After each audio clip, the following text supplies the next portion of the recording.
বস, এরা তো খুব বড় লোক মনে হচ্ছে গো। আরে বাস, এ তো রাজপাথের মতো বাড়ি গো। ওদিকে দেখো কত দামি দামি গাড়ি দাঁড়িয়ে আছে।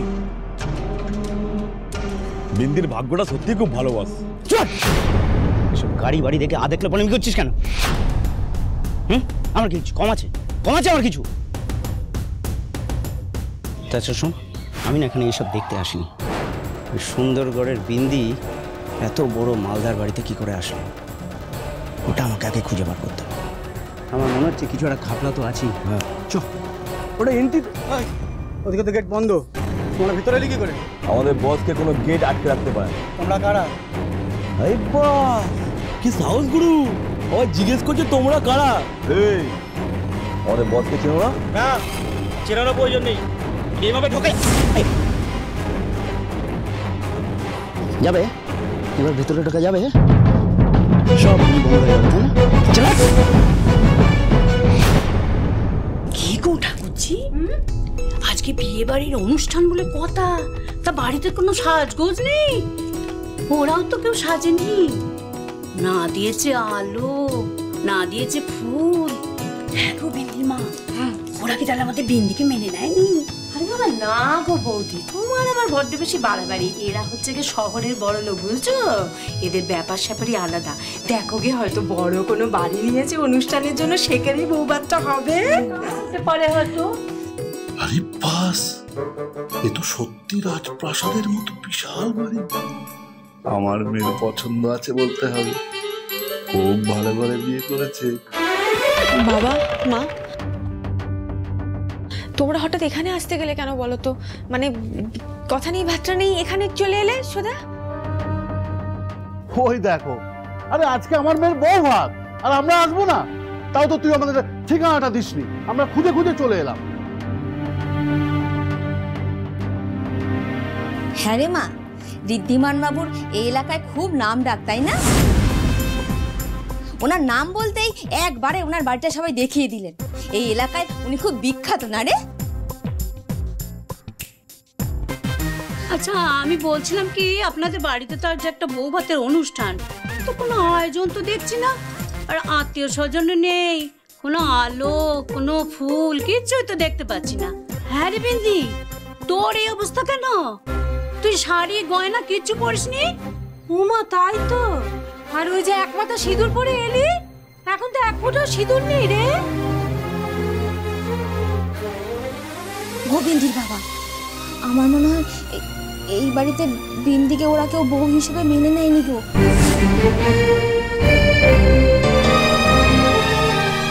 দেখছো না সবাই কেমন থমথমে মুখ করে দাঁড়িয়ে আছে? ওই জন্যই বোধহয় বিন্দি আমাদেরকে আসতে বারণ করছিল। আহা বৌদি, এমনও তো হতে পারে যে বিন্দি আর জামাই বাবা জীবন এখনো বাড়িতে কিছু জানায়নি। বাবা, তাহলে কি আজকে বউ ভাত হবে না? বউ ভাত মানে কার বউ ভাত? এটা ঠিক যে ঋদ্ধি আপনার মেয়েকে ওর বিয়ে থেকে তুলে এনেছিল, স্মৃতিতে সিঁদুর ছিল ঠিকই, কিন্তু ঠিকই বলেছেন, বিয়েটা তো আগেই হয়ে গিয়েছিল।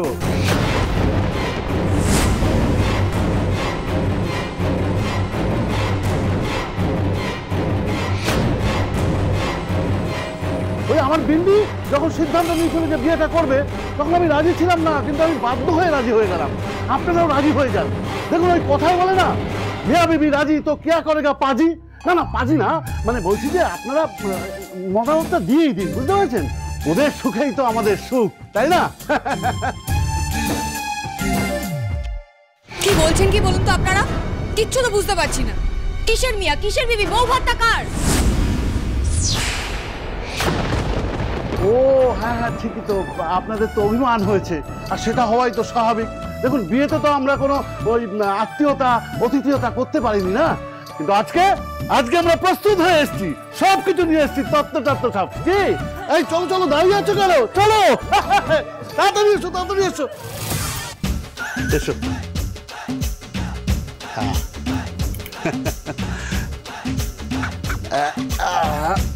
রাখো রাখো, ঠিক আছে।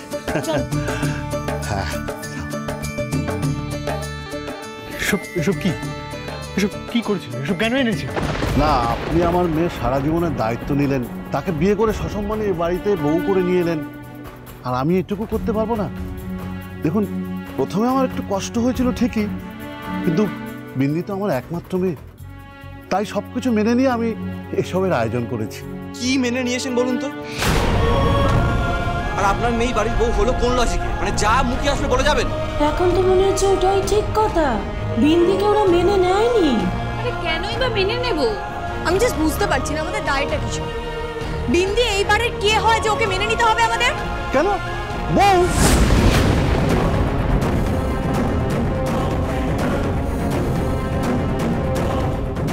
বিন্দি এবারের বউ, ঋদ্ধিমান বাবু স্ত্রী। দেখুন, ঋদ্ধিমান বাবু এবারের বড় ছেলে, আমার মেয়েকে পছন্দ করে বিয়ে করেছে, আপনাদের এটা মেনে নিতে হবে। আমি ওদের পাশে আছি। ব্যাস, আজ আমি শেষ, আমার আর বাঁচার কোনো রাস্তা নেই। ঋদ্ধি, কি বলছেন ওনারা এসব? তুমি মেয়েটাকে বিয়ে করেছো? আচ্ছা ঋদ্ধি, তুই তো ওই মেয়েটাকে উদ্ধার করতে গিয়েছিলিস, উদ্ধার করতে গিয়ে সব কি করে বসলি বল? তুমি বুঝতে পারছি না। প্লিজ এইসব কথা শোনো না, আমি সবটা পরে বুঝিয়ে বলবো তোমাকে। লিসেন মিস্টার মিত্র। দেখুন মিস্টার সিংহরায়, আপনি কিন্তু আমাকে কথা দিয়েছিলেন যে আমার মেয়ের সমস্ত দায়িত্ব আপনি পালন করবেন, তাই আমি ভরসা করে আমার মেয়েকে আপনার হাতে তুলে দিতে রাজি হয়েছিলাম, কিন্তু এখানে এসে তো দেখছি আপনি বাড়ির লোকদের কিছুই জানাননি। না, এটা কিন্তু ঠিক হয়নি। বোন কুনাল, শুনলে তো? আমি কালকে বারবার করে বলেছিলাম ডেফিনেটলি ওখানে কিছু একটা হচ্ছে, নাহলে শুধু শুধু ঋদ্ধি কেন এই মেয়েটাকে এই বাড়িতে নিয়ে চলে আসবে? এবার বোঝো ঢালা। ও মাই গড, আয়ুষ বস এরকম কাজ কি করে করতে পারে? এই বয়সে এসে বিয়ে, মানে এবার থেকে তোর সৎমাই বিন্দি। তুই বুঝতে পারছিস না এসব একটা মিসআন্ডারস্ট্যান্ডিং? পপ সেরকম কাজ করতে পারে না। আমি জাস্ট ভাবতে পারছি না ঋদ্ধি তুমি এমন কোনো কাজ করতে পারো। একটা হাঁটুর বয়সী মেয়েকে বিয়ে করে বাড়ি নিয়ে চলে এলে, তুমি কি করে করলে এটা? চুপ করো প্লিজ, চুপ।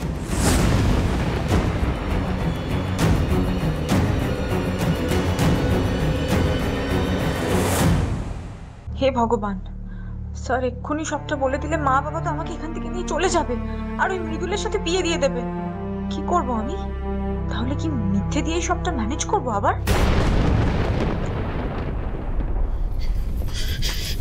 কি হলো বাবা? শোনো না, শোনো।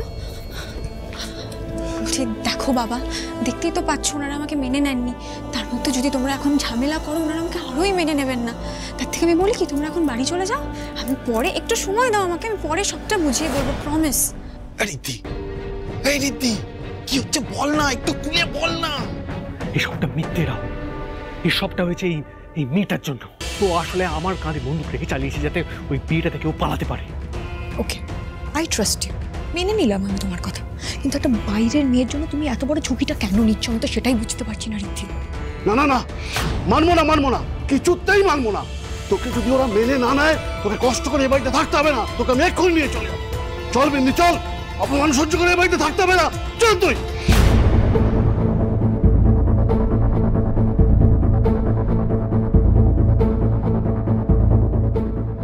আজ যদি এ বাড়ি থেকে বিন্দি বেরোয়, তাহলে মৃদুল শর্মার সাথেই বেরোবে।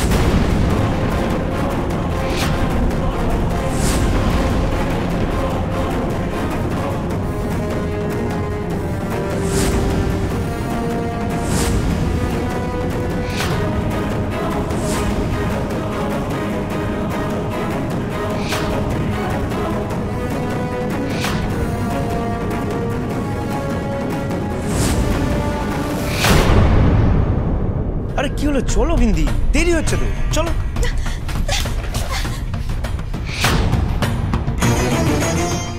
ঋদ্ধিমান সিংহরায় যখন কথা দেয় সে কথা রাখে। যখন আমি বলেছি ওর দায়িত্ব নেব, তখন ওকে তোমার সাথে বিয়ে হতে দিয়ে ওর জীবনটা আমি নষ্ট হতে দেব। আর বিন্দি এখান থেকে কোথাও যাবে না।